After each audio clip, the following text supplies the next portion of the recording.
Welcome back. I'm Martyn Heyne, and this is part 2 of the episode about what drives developments in music culture. If you haven't already watched part 1, you can do so here. Okay, so from the European classical music up to the 1920s, let's jump to elsewhere in the world. In the USA, in the Roaring '20s, there was a new musical movement that had grown from its New Orleans roots into the jazz orchestra or big band. Leaders like Glenn Miller, Duke Ellington, Count Basie, Benny Goodman, Tommy Dorsey, and many more had found a new and powerful formula. They used a much smaller group of musicians, consisting of 4 trumpets, 4 trombones, and 5 saxophones, plus a rhythm section of piano, bass, and drums, sometimes guitar, sometimes with an added singer, so something like 15 to 18 musicians in total. All the brass in this setup allowed for a large dynamic range, and the saxophones provided something of a soft contrast, a little like strings used to do before. And the new invention of the drum set meant that the music could be amazingly rhythmical, and there was a ton of sound coming from just the one drummer. I've had the good fortune of hearing a number of great big bands in concert many times over the years, and if you're into sound, it's absolutely an experience worth having. A great big band can really take the roof off of a place. Again, today we understandably remember the intricate arrangements of Duke Ellington or the sweet lyricism of Johnny Hodges. Yet, let's not forget that these groups could keep a ballroom dancing like nothing else could at the time. And they could travel in a few cars. Their music was exciting, swinging, and certainly ticked the box loud, but low end was somewhat lacking. Now, the 1950s were a major fork in the road. In the time span of only 10 years, a list of modern inventions were brought to market that included the solid-body electric guitar models, the Telecaster, the Les Paul, the Stratocaster, and the ES-335.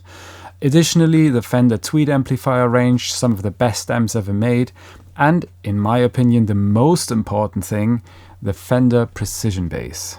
This electric bass guitar was named Precision because, unlike a double bass, it had frets, thus presumably making its tuning more precise, although you could argue that the opposite is the case. But importantly, this in conjunction with an amplifier meant that you could now have loud low end from a single musician in a very mobile package, an unprecedented situation. Of course, we've all heard that rock and roll was all about freedom and dispensing with the stuffy culture that preceded it. And I'm not saying that there's nothing to that. It's just that I can see another clear red line of musical development that is not to do with the cultural content that music writers like to ascribe to music development after the fact, but rather with the physical experience. When I listen to interviews of guitarists from the time like Jeff Beck or Keith Richards, it always sounds like they were just simply excited about playing and exploring these new possibilities. In any case, very soon groups harvested the power of the P-bass and combined it with the other high-efficiency tools such as the drum set and the electric guitar, and soon the rock and roll band was alive. With just 3 to 5 musicians traveling in a van, you could now put on a whole show. The economics of it were simply unbeatable, no pun intended. In fact, it went so well that the only issue was that the shows grew larger, and famously, Pete Townsend of The Who showed up at Jim Marshall's music shop in London and said, "We need bigger amps." Again, the trend towards loud with low end soon led to the Jimi Hendrix Experience going on stage next to 5 Marshall 100-watt full stacks that gave the drum set a run for its money, and the band members presumably tinnitus. Today, when people talk about amps, it's always this sound versus that sound. Oh, the texture, or the quality of the breakup. Yet, when you look at the development from the very first guitar amps that were small combo amps that sold in a package together with the instruments in the 30s, to arguably the end of the development in the Marshall stack, what you simply see is that they are progressively getting louder. That's what they worried about at the time. The most popular band of the day were obviously the Beatles, and their concerts soon became too large for them to be heard. Even the constant upgrading of their amplifiers could not make them heard above the screaming of their fans. And the handful of stadium shows that they did towards the end of their live career made it clear that the whole thing wasn't working, and they decided to focus on the studio instead. The demand for large concerts was there, but the tech was lagging behind. The band credited for really bringing stadium rock into being is Led Zeppelin in the 1970s. By now, the PA systems had improved and gotten more powerful. New consoles were being designed for live use especially. This meant entering an era where serious backline, amplifiers and drum sets were working in conjunction with a PA. Even well into the 90s, it was common in smaller venues to use the PA only for the vocals and potentially softer sources that needed miking up. Of course, for the larger shows, everything, regardless of how loud it already was, needed miking up. In addition to that, monitoring systems were developed to make sound sources audible to the musicians on the stage. This new arrangement meant that sounds didn't necessarily have to exist for real at all anymore, as they could be made audible via the PA to the audience and via the monitors to the musicians. This allowed for the integration of drum computers and lots of keyboards in the 80s. There was basically a slow and overlapping transition from the era of backline into the era of PA systems. In the 90s, you already had groups lip-syncing to a music playback entirely. The idea of a PA, however, was still centered around amplifying something for the occasion, so depending on the circumstances, none or a massive PA. But gradually, we went into the era of total PA, where we are now. Nowadays, it's become the norm that every sound in a show goes through the PA, and any sound coming from the stage is considered unwanted bleed. Guitar amps have gotten smaller and smaller or disappeared into the smoky haze of modelers. Nowadays, you get loud with low end from the PA alone in a way that goes far beyond anything we've ever seen before. Line arrays can supply a festival field with 100,000 people in it with intelligible sound, and the thunder of subwoofers nowadays can easily outdo even the largest organ pipes ever constructed. I remember when the very first Apple laptops were introduced and I started seeing the glow of the Apple logo on music stages, and it was the most exciting and futuristic thing ever to see that the musicians had managed to somehow merge the entirely separate worlds of music and computer together. Of course, it only took a few years from there until people figured out that if all you hear is the PA, then all you need is something that feeds the PA, and that could just be a laptop. Again, there is a transitional time where some people only use the laptop for additional parts or effects in the show. Yet, soon the format of just one person standing behind a laptop was also a normal sight for a concert. And these will easily go down as the most boring shows of all time, but the fact remains, you now only need to feed the PA to have a show. The natural winners in the age of total PA are probably DJ live sets and electronic musicians or similar such shows. You only need minimal gear and minimal manpower. What these shows are lacking in visual interest is increasingly being made up for by also turning the visual into a reproduction via large screens that again need only to be fed by a laptop. So back to the question as to why there are no bands anymore. Have people lost interest in them? They have not. The ongoing success of massive groups like the Rolling Stones and AC/DC, or the recent eruption from the news of the Oasis reunion, have shown that the audience is very happy to pay to see bands. Once an act is well established, it is entirely possible to continue to be profitable inside the PA world. At a large capacity show, it is perfectly fine to have 10 people and a bunch of heavy amps on stage, but that only goes for the old guard. If you're a young band starting out and you're only 4 players and a sound guy plus your backline, you simply cannot compete with a solo artist anymore. Music acts starting out need to take any show that they can get, and often lose money on them. An EasyJet ticket and a place to sleep is often the most that the promoter can stretch for. An ordinary rock band will simply be 10 times more expensive compared to a solo artist to book, and the result of this music economy is what we're seeing now. Being 4 or more guys in a band used to mean that you could deliver loud with low end in a way superior to a solo artist, but no more. A band setup is simply not the most efficient way to deliver this show necessity anymore. When it became the most efficient, beginning in the 1950s, bands got huge, and now that it's not anymore, they've naturally died out. I mean, rock bands do still play locally and in places that they can drive to, especially if they're young and have the freedom and no financial responsibilities and so forth. But they just can't compete anymore for the top of the music artist pyramid, and couldn't for a while now. It's also interesting to note that even before bands lost the edge technically, they already had to make serious concessions because rock and roll also had competition issues musically. The genres of rap and electronic music were considerable escalations in the musical bass wars. These styles were developed to take advantage of the abilities of modern playback and PA systems with their massive low end. Rock and roll doesn't sound good with so much bass, and neither does a big band or Wagner. James Blake sounds good though, and Basic Channel sounds good.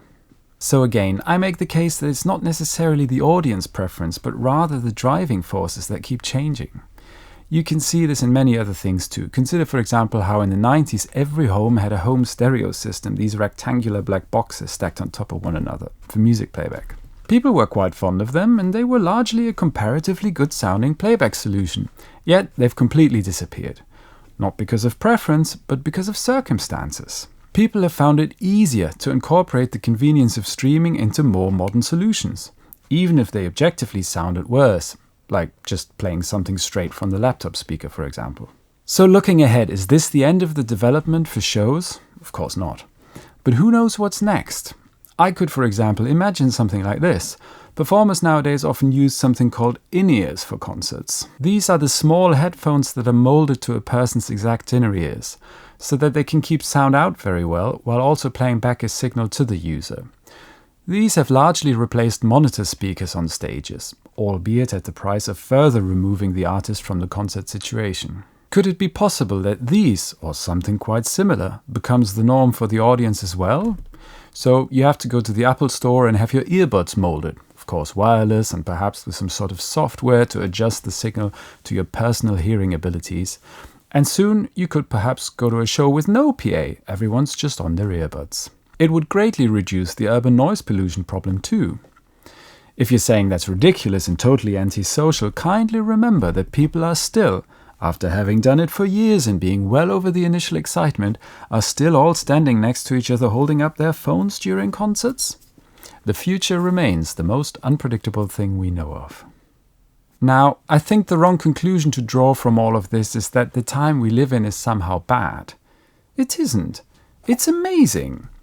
It's the time we are alive, and it would be very sensible of us to consider it the best time ever.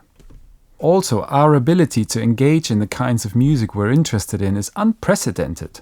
Apart from the fact that pretty much any recording ever made is right at our fingertips, the reproduction systems have become considerably better as well. And in terms of experiencing real acoustic live concerts, the ability to travel to venues and buy subsidized and relatively affordable tickets is also quite good currently. So in conclusion, music, like most things, is rolling with the punches. It's a funny fact of human history that what we remember about past cultures is always the arts, the philosophy, the paintings, the music, the architecture. And therefore it's easy to forget that what allowed those things to exist was actually those societies' military or simply their survival. Rarely are the names of generals remembered for long, they sink into the depth of history. But the arts are immortal because they still matter to us today. This makes it easy to forget that at the time when the masterpieces were made, the roles were exactly reversed. Only the survival mattered and almost nobody cared about the arts. Think about it from your perspective today. Do you care more about your society's survival right now or some current day artist in it? If there is someone amongst us now who creates stuff that people will still want to experience hundreds of years from now, we would be oblivious to it. This is not anyone's fault, it's just simply how it goes. Even though, for example, Bach could make a modest living, no riches at the time could have reflected the long shadow of his work, or Socrates for that matter, or Van Gogh. As a modern example, the British songwriter Nick Drake died without any success whatsoever in the mid-1970s and is now considered to be amongst the very greats. My 5-year-old son recently went through a phase of asking me why certain animals exist. Why do butterflies exist? Why do wolves exist? Again and again. And the only answer I can give is just because they can. And for as long as they can, they will, and then they will cease to exist. Like everything. He stopped asking now. It's tempting to develop the opinion that something should or should not exist, or that somebody is to blame if something we like goes away. Yet there are no evil executives and major labels that decided to kill rock and roll. In the case of Nick Drake, it's even exactly the opposite, by the way. Instead, it may be a good idea for us to consciously stop ascribing too much value to something just because it's currently successful, and conversely to dismiss something because it's currently not. 200 years on, yes, that's a metric, but for today, not so much. I want to emphasize that I'm not saying that the fantastic musical qualities that old artists were famous for didn't matter, and that all we ever needed as listeners was just enough noise to be sufficiently excited. Although I have experienced concerts that made me consider that position, looking at you, Swans and Godspeed. Again, it's not that I think the brilliance of Johnny Hodges' saxophone didn't matter, it's just that I think he wouldn't have been famous at the time without a loud big band around him, and he wouldn't be famous today. While Bach played in his church, someone else played in every other church. Thousands of players, all with the same right to exist at that time. Where are they now? You see, the reason we remember something today is not at all necessarily the same reason why it existed in the first place. It's only after we've discovered the intrinsic beauty and value of something that only existed partially accidentally that we can then try to preserve it to a degree. So, hey, my, rock and roll will never die, but it will have to slide in next to oil painting and Gregorian chant. Alright, that's it for today. Thanks very much for listening. As always, if you have any additional questions or your own thoughts to share, please do so in the comments, and feel free to forward this video to your music friends. And do follow me here if you wish to be notified about future episodes. Thank you very much. Goodbye.